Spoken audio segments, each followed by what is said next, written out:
Thank you for joining us for another episode of Recovery Matters. I am your host, Orlando Andrews, and this is the place where we talk about different aspects of recovery, from substance use disorder and mental health issues and behavioral health disorders.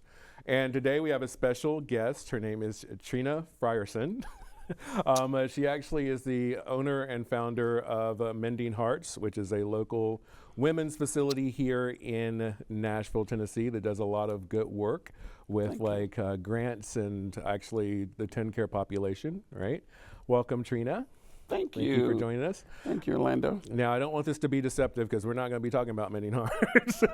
We're actually going to talk about kind of like how you've navigated and what made you actually get to the point of wanting to start something to help other women in that space. And so I've known you for years, Yes. right? And like I didn't actually hear your story until recently when we were at an event, and it was like listening and watching a miniseries. Like I was like, it opened up and it was like drama and all kinds of things. So one of the things what is your sobriety date? Actually, I guess we'll start there. 4/27/96. 1996. All right. So actually, April 27th, I'll be celebrating 26 years clean. 26 years. Yes. All right. Can you move things with your mind yet? Is that, are you that clear? No. Hey, it's a work in progress, I'm telling you, always. Well, congratulations on that. Very inspirational.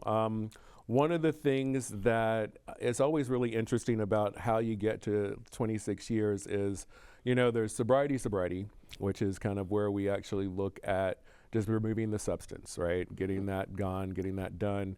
What actually brought you to that point? Like what made you decide it's time to stop? Yeah. It's funny you say that. After being in the vicious cycle, right?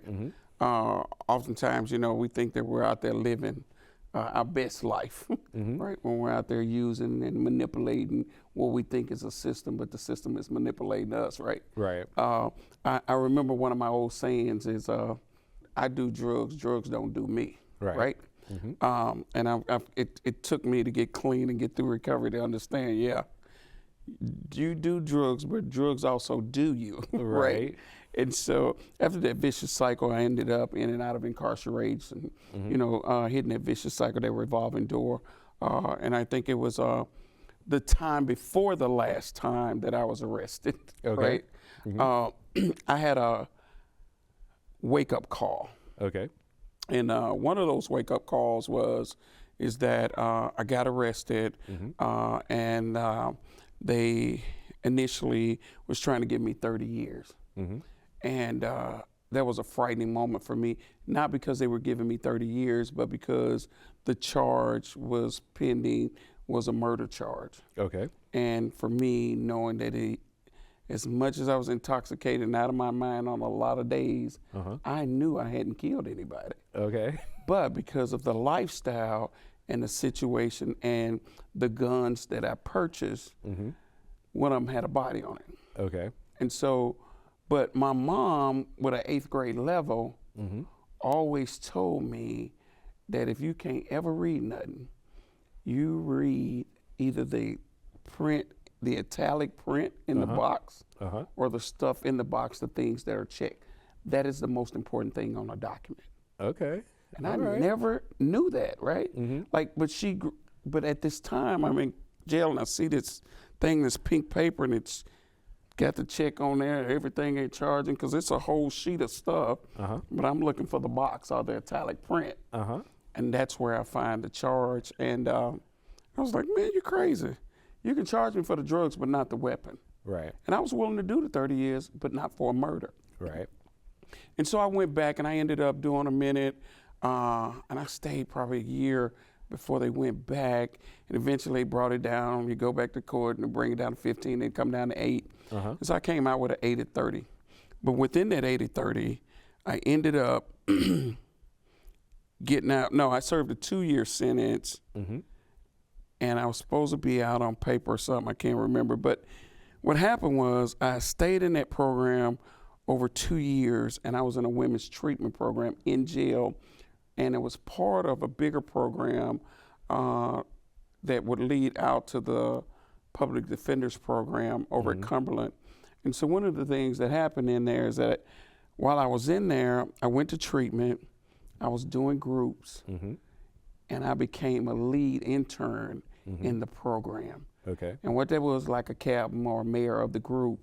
And eventually we were doing something one day, and counselors were out, and we were supposed to have group, and we were kind of just sitting there. And so I brought up a topic. And it was resentments, responsibilities, and God, I forgot the last. It was 3 R's, what we called it. And and I made that a group. Okay. And people were pouring their hearts out in the group, and we were getting raw and real. And the counselor came back and noticed that, man, they just had a real group. And then some of the women it brought up some of their trauma. And so she was having to counsel them, and she was like, and then weekly I got assigned to that group. Okay. And so as an intern, you know, other people started getting meditation groups and stuff like that. And so I did that, and I left there going home, and I went home, and one of the things they tell you in jail or treatment is it's across the board, I guarantee you. Okay. Use the tools. You've got the tools. Go use them. Well, I had the tools. I know I had the tools, but I got out of there and I went to look for a job. Okay. And then looking for a job, I only lasted 2 months. People were turning me down, and I get up and go again, turning me down. I'm still clean. But this one time I go look for a job, and this Caucasian man said to me,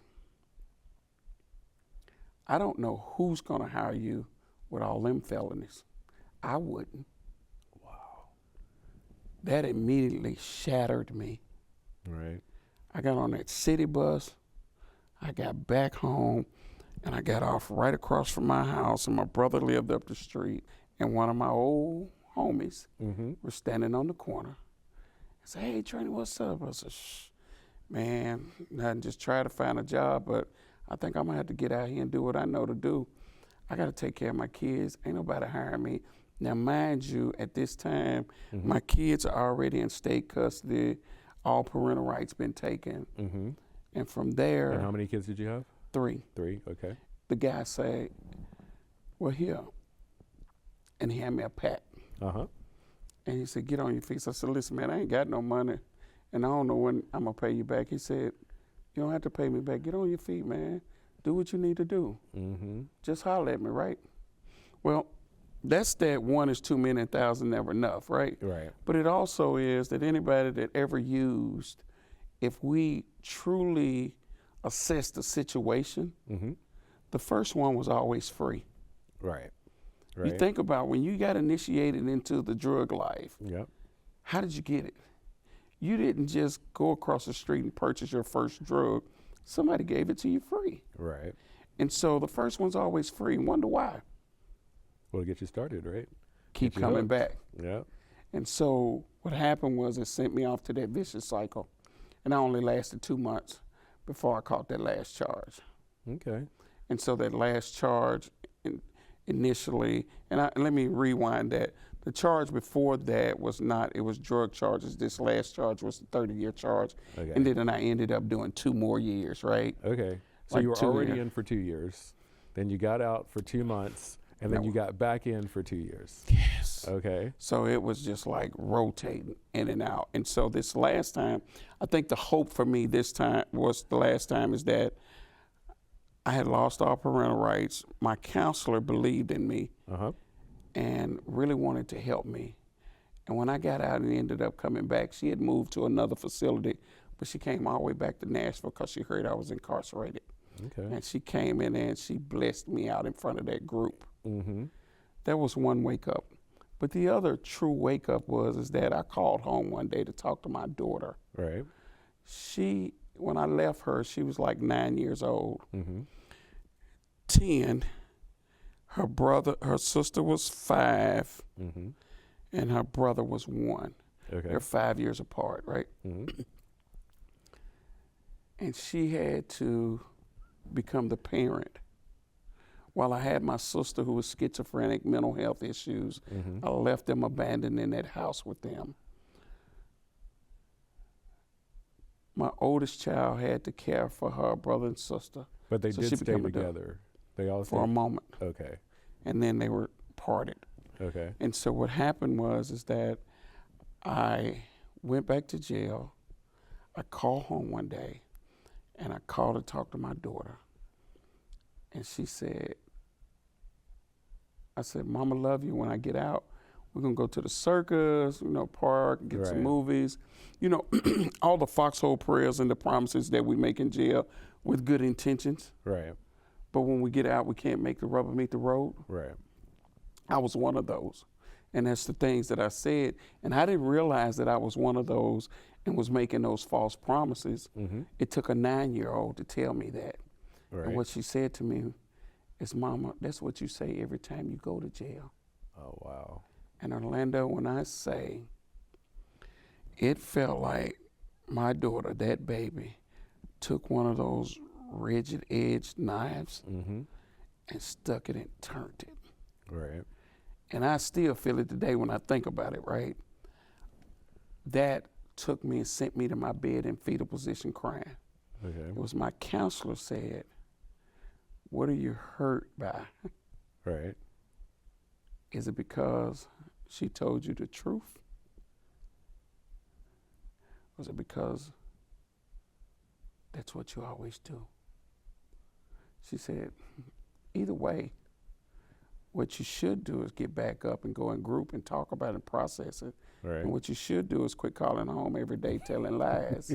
And what you should do is quit calling home trying to control things that's out of your control. She's been hurt enough. When you call home, don't say what you're going to do. Ask her how she's doing. Okay, you know how they talk about the generational stuff? Yes. So let's talk about, where was Trina at 9? What was happening at 9 years old for Trina? So at 9 years old for Trina, Trina was the little girl, the baby girl of the family. She was a mama's girl, but her mom worked 2 jobs. Okay. And so I seen my mama coming in maybe from one job, headed to another. And I spent more times with my brothers. But my mom always left food on the table as best she could. My father died at 6. Okay. And so my mama had 6 kids. The oldest was a girl, and there was 4 boys in between the 2 girls, right? Right. And so at 9 years old, my brother's name was always out playing. I was kind of left at home or across the street, playing and couldn't go far, Right. But across the street, all they was doing was drinking, and when my mom came home, my mom wasn't a big drunk, but my dad died as an alcoholic. Okay. I can visually see half a pint bottles of Old Charter and Canadian Mist bottles laying all around the bed, you know what I'm saying? Right. But he was crazy about his daughter. And like I remember my brother and them fighting and getting into stuff, and he would say, leave that baby alone, leave that damn girl alone. So, those are visuals that I have of my father. The other visual I have of my father was that, he was trying to get him to the bathroom or something, and he fell on me and my niece, and one of us, and I can't remember, had to go across the street to get some help. But they called the ambulance, and that was the last I ever seen of my father. I don't even remember a funeral. And so at 9 years old. 6, you said? Yeah. Okay. And so at 9 years old, I was actually, all I can remember is going to school, right? Getting out of school, Glenn Elementary, Jerry Baxter somewhere, Jerry Baxter, riding the bus, coming home, going to the community centers for a minute, but having to be home before the street lights come on. Okay. But my brother and them didn't have to.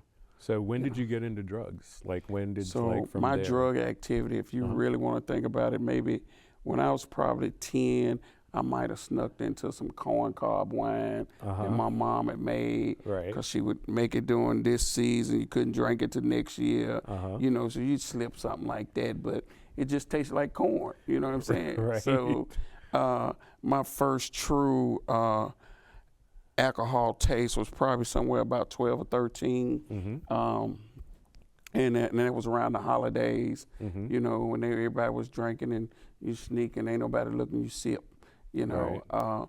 But at 14, 15, I had a friend that lived up the street, and back where I come from in East Nash, we had a corner store, Mm-hmm. which was Oprah Winfrey's father's store. Okay. And Winfrey's store was a community store. Mm-hmm. And that store, if your mother or father sent you to the store and get something, Mm-hmm. cigarettes, beer, butter, bread, cheese, it didn't matter, Right. they'd bag it up and send it back up there.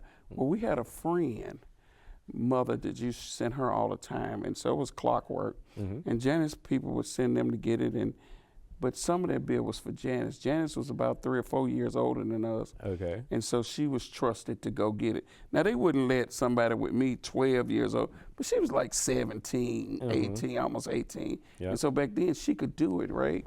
And she would go and she'd get that beer, and she would go buy a little nickel bag of weed, Mm-hmm. and we'd be down there testing. Right. And we'd be in the back of Cleveland Center on the sliding board, and we smoke and we go home. Mm-hmm. Well, I wouldn't do it with them every day because I was into sports and I'd be playing basketball. Right. But in the summertime, I'd really catch them, Okay. right? We're out of school, didn't have to, you know. Mm-hmm. And it wasn't that I had to have it every day. Right. I could cut it off. No, I don't want to today. I'm good. I'm playing ball.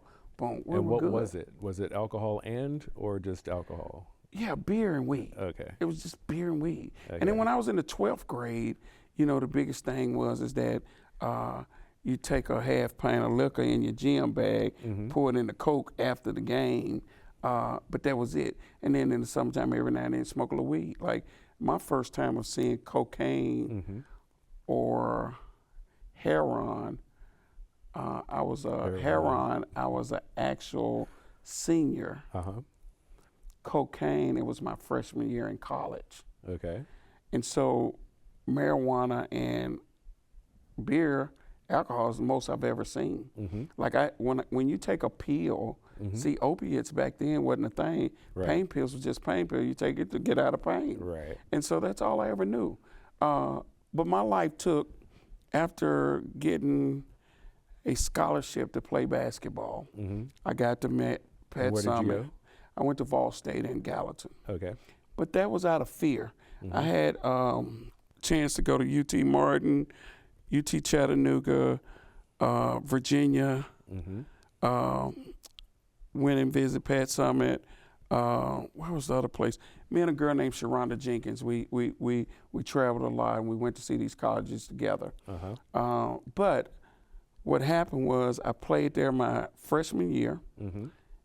and I took a summer break. When I got ready to go back my sophomore year, I found out I was pregnant. Okay. I got pregnant by a guy who everybody said he was just as fine, just like you. He just as fine, right? And all the women wanted him, Mm-hmm. but he wanted me.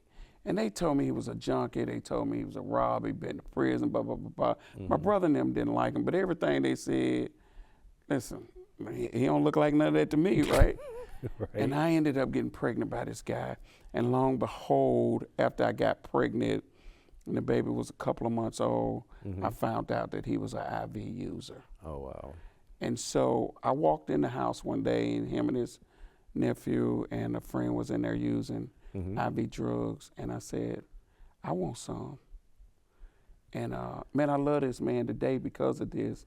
Because one of the most important things, he was very angry and said, you don't you better not ever do this. Mm-hmm. But I could see like, but you're supposed to love me, you can do it and I can't. But he stood on that. Uh-huh. But his nephew said, here, I'll show you something. And he put the cocaine in a cigarette for me. And it made my lips numb, but it never done anything for me. Mm-hmm. And I think I was smoking up too much of their stuff and they left, right? Right. And so eventually they came back and did it again, then they quit coming. And then I knew where they were going across the street, and I went and bought my own. Mm-hmm. Well, the drug dealer is angry now. Right. It's like, you're too good of a girl to be doing this and blah, blah, blah, blah. But, you know, that turned into a vicious cycle. Mm-hmm. And, you know, I started buying my own Right. and trying to smoke a cigarette at home and just trying to be cool, part of, Yeah. right? And my niece come over one day and tell me to quit wasting my money. Uh-huh. And so she pulls out this bag, and it's got all this laboratory stuff in it. Uh-huh. where you got the tubes where they use in the chemistry lab. Right. And she puts it on the stove, put the water in it, the baking soda, and pour the cocaine in it. Now you got a hard rock substance. And then she teach me how to pull it, light it, and before you know it, I was out the gate. Okay. I started leaving my kids on my mom who had stage 4 cancer. Okay. Right? Leaving home weeks at a time, same clothes for 2 weeks. Won't come out when the sun up, trying to sneak it home before the sun come up, but sometimes can't make it because I done got another hit to take me on another run. Right. And from there, I go into the vicious cycle of jail. But in between those times, I have, my oldest daughter was not born to addiction. My second daughter was, and my son was. And my daughter was born with a hole in her heart. She's had major surgery. She's got a pacemaker now. And, a lot of times I beat myself up for that because I always said it was my fault. Right. But heart conditions run in her father's side, my side, and so we don't know. Right. But I still wore that for a long time. Right. And I don't let myself off the hook, nor do I claim it totally. Right. But also, I was shot 3 times in a drug deal gone bad, twice in the leg, once in the private area. I woke up 3 days later at a Vanderbilt hospital where I've been out for 3 days in Now, coma. wasn't that the person you were seeing or something? Is that part of the story? Who shot you? Yeah, so this guy, right? Right. And we're up in this hotel, and I wake up here and took all my money and the drugs, and then when I see him, again, he's talking crazy, and his friends say, I'll take all your money, blah, blah, blah, right? And so me and him get to arguing, and then I've got the gun on this guy, and then he's shooting from the side, and he backs me up some low-income steps, right? And so we're just shooting. So I only get to graze him, but he hits me twice, and once in the private area, and I wake up, hospital, I'm 6 weeks pregnant. What?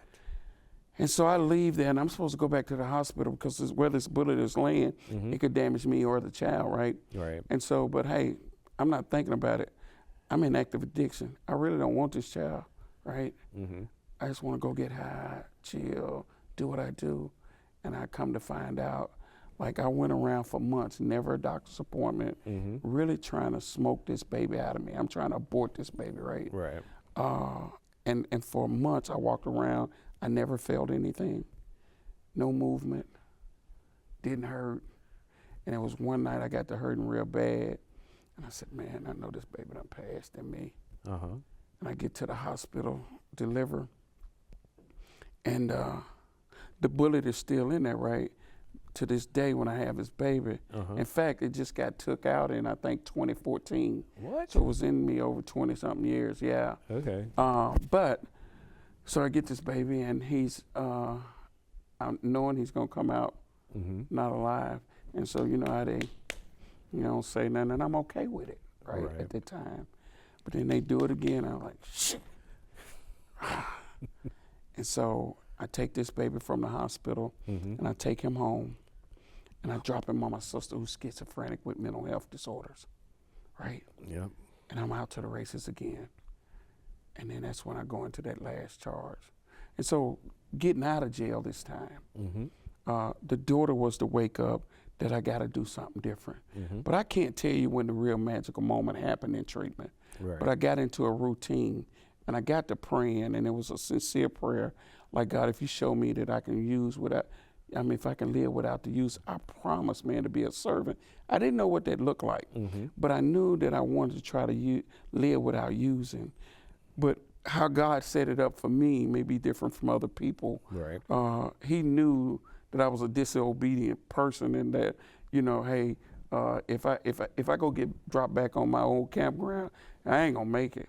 So I'm gonna send somebody to pick her up in a van and pick her up from jail and take her to her residency.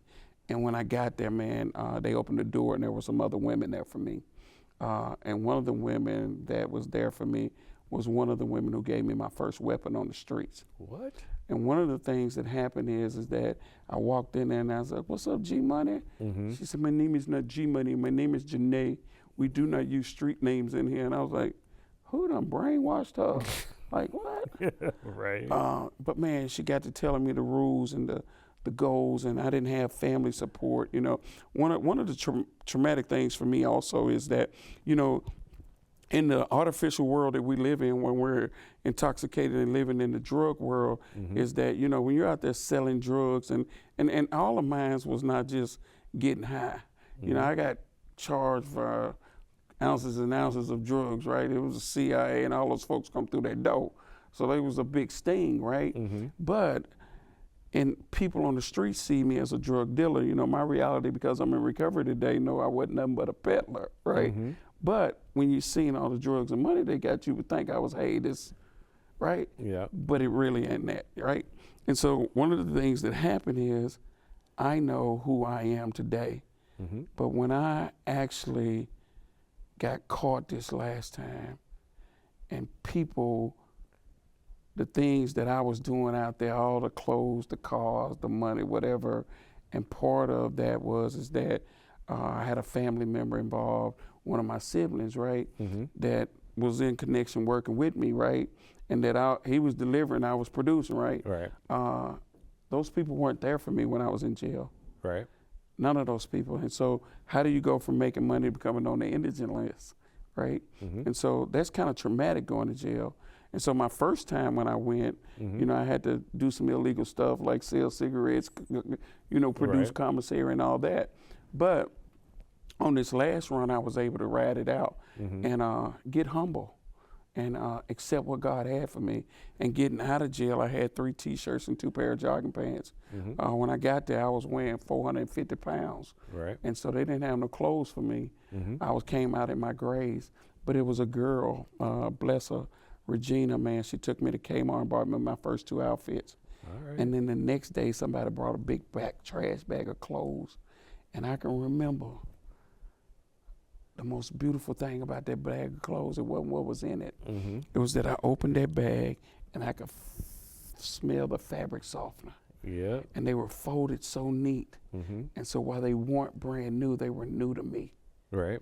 And one of my favorite shirts in there was a purple Mickey Mouse shirt. Okay. Right. And so, you know, from there, I was blessed. God showed me that I could live without the use of. And so from there, people couldn't believe I was clean because they knew my crazy life. Right. Well, but you got clean, so I've got to kind of like move us in. Get it. So this is what you do, the type of women that you work with are the people that are coming out of jails, the people that are indigent, and actually kind of the pregnant women, you know, the few places the pregnant women can actually go and be taken care of. So I know you really did pay it back, like you said. This has been Trina Frierson. Thank you. She is, thank you very much for coming on the show. And again, you've been with Recovery Matters. And this is the place where we talk about issues with addiction, issues with substance use disorder, behavioral health issues, and mental health issues. And until next time, please come back and join us because recovery does matter. If I could get some of, you know, we talk about what fuels addiction, and a lot of time what fuels addiction is trauma. And I know you said going to jail was trauma, but there had to be more trauma than that. And I don't know if we kind of like, if you could feel comfortable sharing just some things that we can understand how someone goes from, because the way you made it sound was, you know, you didn't have like a parent, you did say that, but you also got scholarships. You were going to, you know, you had a So I had a parent, my mom. No, I'm talking about you were missing a parent though. No, I'm sorry. Yes. Not that you didn't have, you were just missing a parent. I shouldn't say you didn't have one, but you were missing one. And so, but then you had a large family, but you said that, you talked about going to jail as being traumatic, but what was some of that childhood trauma? Oh, childhood trauma, listen, dysfunctional. Listen, my brothers, at 15, my oldest brother, who stepped in the role for my father, was killed in the line of duty at work while he was on the clock at Nashville Metro General Hospital off of Hermitage Avenue. Okay. And my oldest brother worked there, the next to the oldest, and my mama was a supervisor at the laundry. Okay. And so we're sitting at home one night eating a bowl of chili, and we get the call, like my brother been shot. Well, that's the father figure who comes to the game, who buys all my shoes for the game, like. That was the first one. So that's 2 father figures. You got your actual father, and then your father figure passed as well. Yes. Okay. And so now I got I missed a half of school because of depression. Okay. Right.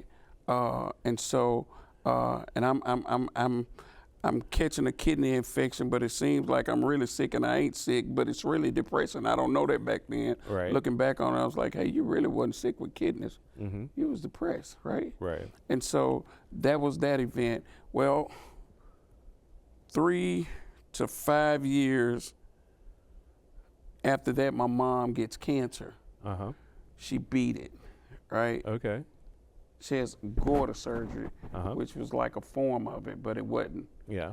And so then after that, it came back and she had colon cancer, right? Okay. So probably 5-8 years, I think it's 5 years after that, yes, she has cancer. So she makes it after this goiter surgery 5 years, and then come another 5 years, guess what? She comes in with colon cancer. And so she makes it all the way, and they said, if you make it 5 years, right, Mm-hmm. you're completely cured. Right. Well, 6 months before then, it hits her liver and her lymph nodes, right? Okay. And so she starts to go downhill, right? Mm-hmm. Well, my mom dies. And how old were you then? I was probably 30, let's see, 89, so 95, 93. So let me see, how old was I in 93? I can't remember. But it was in the year of 93 that they passed. Okay. This is right before you get sober. Right? Yes. 3 years. Yeah. Okay. And so what happens is my mom passed, right? Uh-huh. In March. Right. And then 6 months later, my next to the oldest brother, who is truly the oldest because the oldest got killed, right? Uh-huh. Gets killed on my front porch. Wow. Drug deal gone bad, right? Uh-huh. And the night I'm released from jail, get off the bus, instead of me going home to the house, my house is here, the bus stop is here, I go up here to the brother house with the action. Uh-huh. And that's kind of where my kids were, right? Right. So I'm up there hanging out. Somebody picked me up. I go to the hotel. I'm high. I come back about 12 o'clock. I'm going to purchase more drugs. My house right here is pitch black, but I don't go over there. Street is clear. It's never clear. Mm-hmm. They've got my brother's body covered up with a trash can over it, but I never go. I'm in the hotel, 6 o'clock in the morning. There's an old TV up there. They got the radio and the TV on the same thing. Mm-hmm. Trying to find a station, but the TV won't come on. I cut it off and cut on the radio, and it says if you're going anywhere in East Nashville in the perimeter of Douglas, they named off these streets, Douglas, Cleveland, Lishy, right?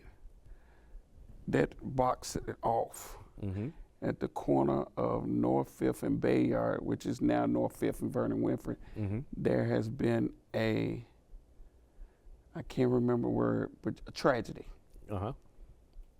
When they called that address out, that's my address. So I called my brother, and he said, get home. They got him. They done killed him. When I get over there, it looked like 1,000 ants is over there. And I can't even get up to my house. And so I look over there, and everybody, there go the sister, there go the sister. So the detective come over there, and he said, you're the sister? Yeah. When were you last? We're going to need you to be around. I said, But I'm zoned out. Yeah. And then everybody talking to me was like, hey. I said, man, get me out of here. Take me to the liquor store.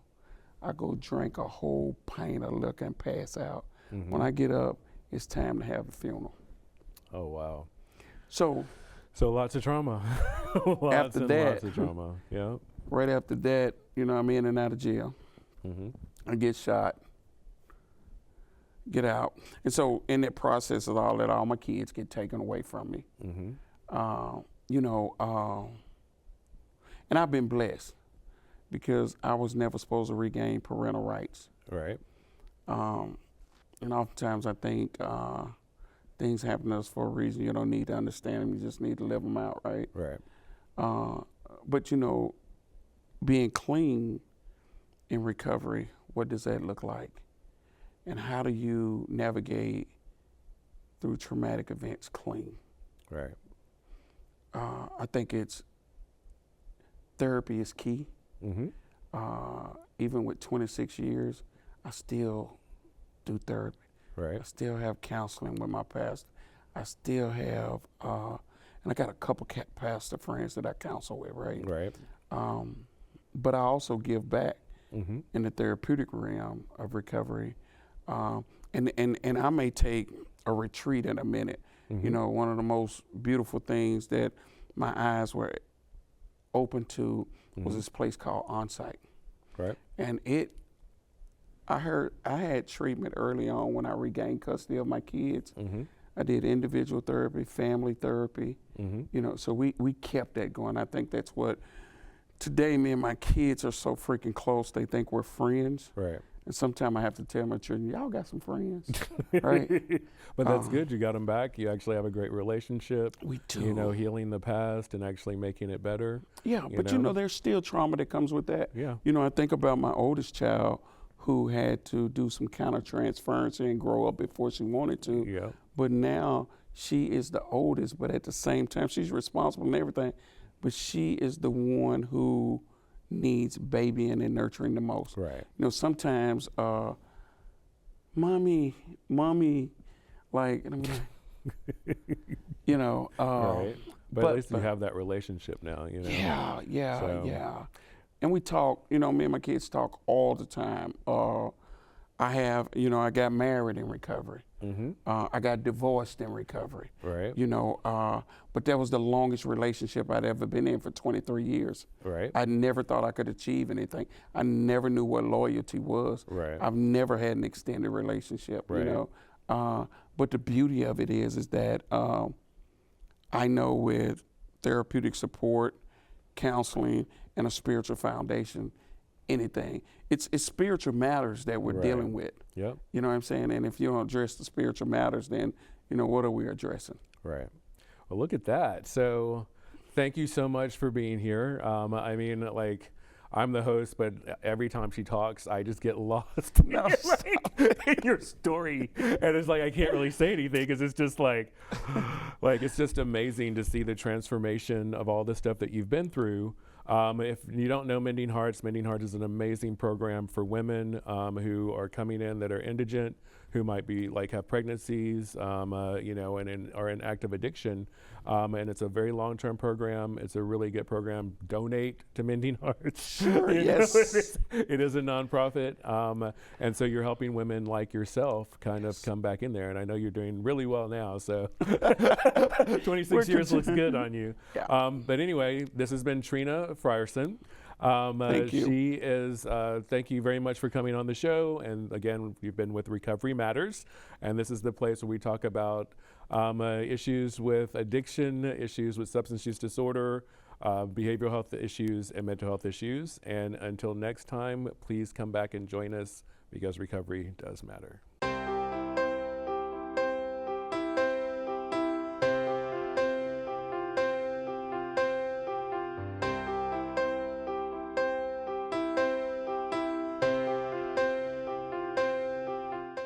We are currently undergoing a mental health crisis. Millions of people are struggling with depression, anxiety, PTSD, suicidal ideations, or a substance use disorder. If you or someone you know needs help with a behavioral health, mental health, or addiction issue, please reach out. There is support for what you're going through. Call 800-676-0929 to speak with a recovery navigator who will help you find support. Again, call 800-676-0929. Call now. Recovery is possible, and recovery matters.